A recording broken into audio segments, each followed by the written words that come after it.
Sir James, I think you missed something here. Meet Sir James Dyson. He rarely misses a thing, especially when it comes to vacuum cleaners. Actually, I think that's in the carpet. If you're trying to do something new, you have to accept that there might be failure. You know, you can find that it's too expensive to make. You can find that it's very difficult to compete in the marketplace. You can find that it's not a success commercially. We've had a few of those. The diesel exhaust that collected the diesel exhaust pollution and the carbonaceous soot that we're all breathing in.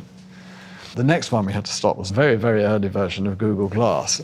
You could read emails and you could film things. The washing machine. It had 2 drums instead of 1, 2 motors for the high-speed spinning. It took a very big load.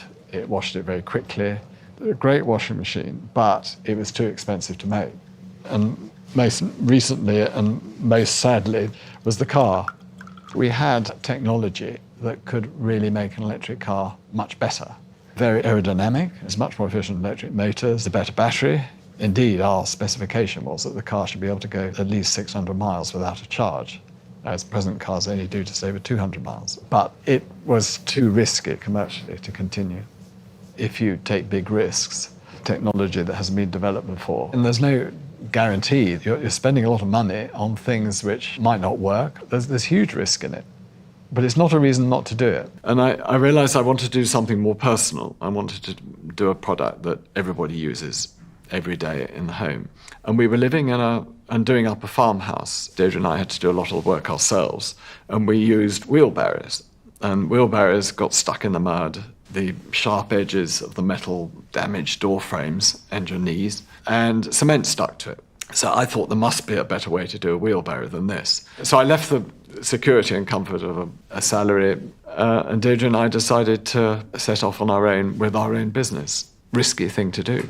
I always want to invent and develop something different and better, and often the technology takes a long time. For example, batteries we've been developing for 10 years. We still are not making batteries.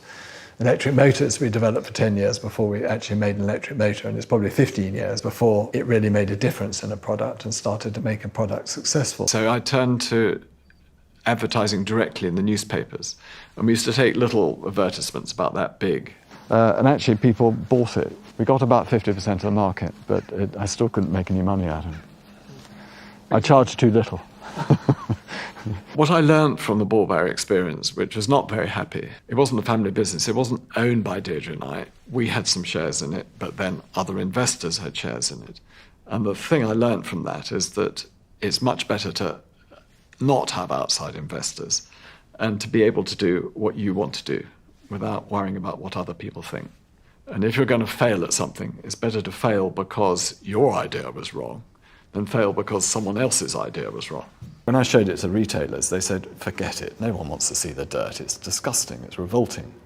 But I like seeing the dirt. I like seeing it accumulate. If we're developing a technology like batteries, we have teams of experts even within the battery field. You need an extraordinary range of skills, even within one discipline. We're doing solid-state batteries, which we believe are the future.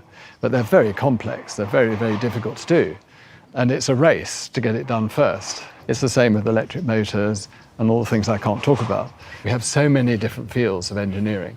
And in fact, half our engineers are now software engineers. And that just didn't exist 20 years ago at all for us. Really after leaving college to do my own business, to make my own way. Were you a good student?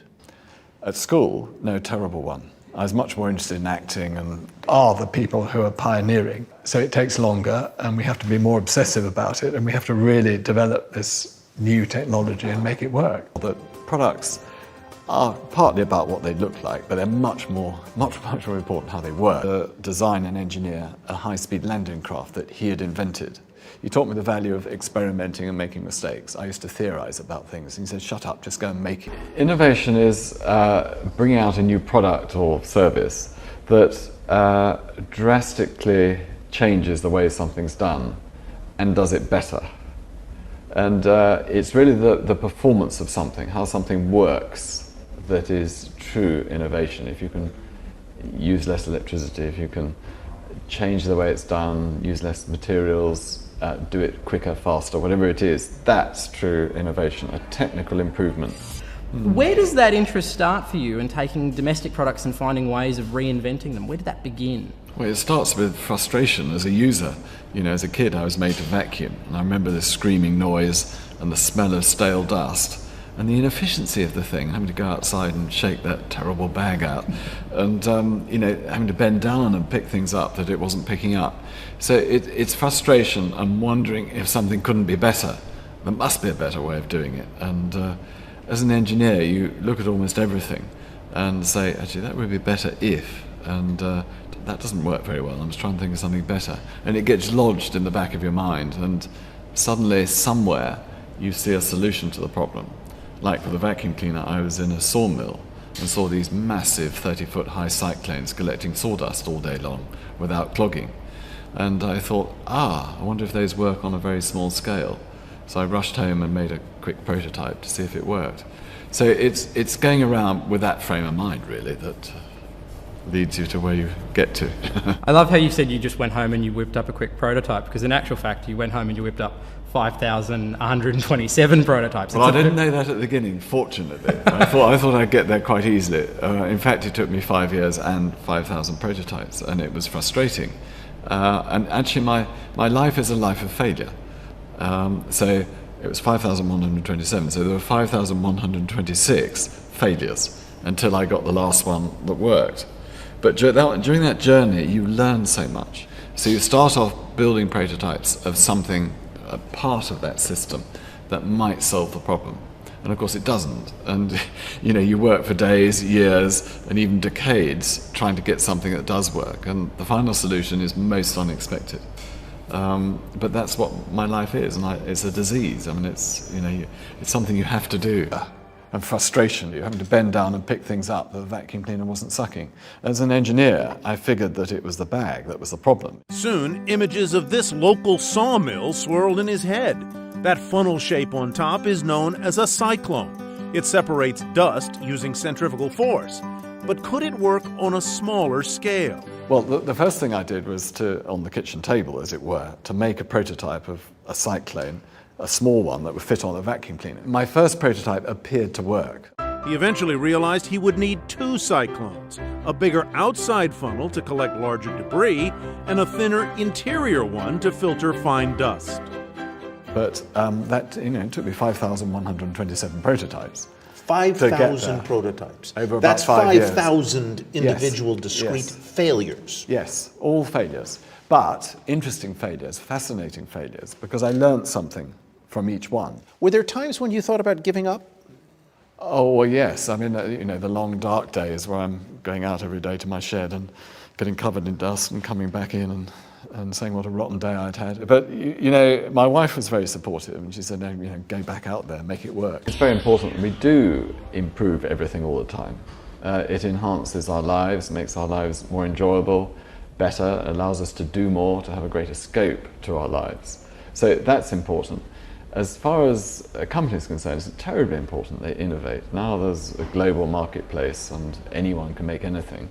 There's enormous competition, which is good, but the people who are going to survive are not necessarily the people who can make the thing the cheapest, but the people who can make something that works the best. Well, the thing I noticed, because as an inventor I'd been round all the people actually are now my competitors to offer them my invention, and one by one they turned it down. And I suppose I should have been very depressed about this, but actually I got quite excited towards the end, because I realized that these big multinational companies weren't very interested in inventing something and improving things. They weren't really interested in innovation, which I think is what happens to big companies, because drastic changes to their product is a big risk, involves a big risk, so they're very reluctant to do it, even if they were interested in technical innovation in the first place, which most of them aren't. So I slightly disagree. I think that small companies or people with startup businesses have a huge advantage. They're much more capable of being radical. And the public likes the small man, the man who takes on the big boys, the David and Goliath. They like someone who is fairly fearless in the way they innovate and change the products as we know them. Because there's no point in going through all that agony and spending all that money if you can't stop other people making it. I used to run up and down them for exercise, and I would think nothing of running 10 miles or so. Yes, I mean, running taught me about determination, about not giving up, and particularly not giving up when everything seems hopeless and everything's against you and everything's difficult. That's the time you must double down, as they say, really go for it, because success or the end is just around the corner. It didn't hurt as much then as it does now.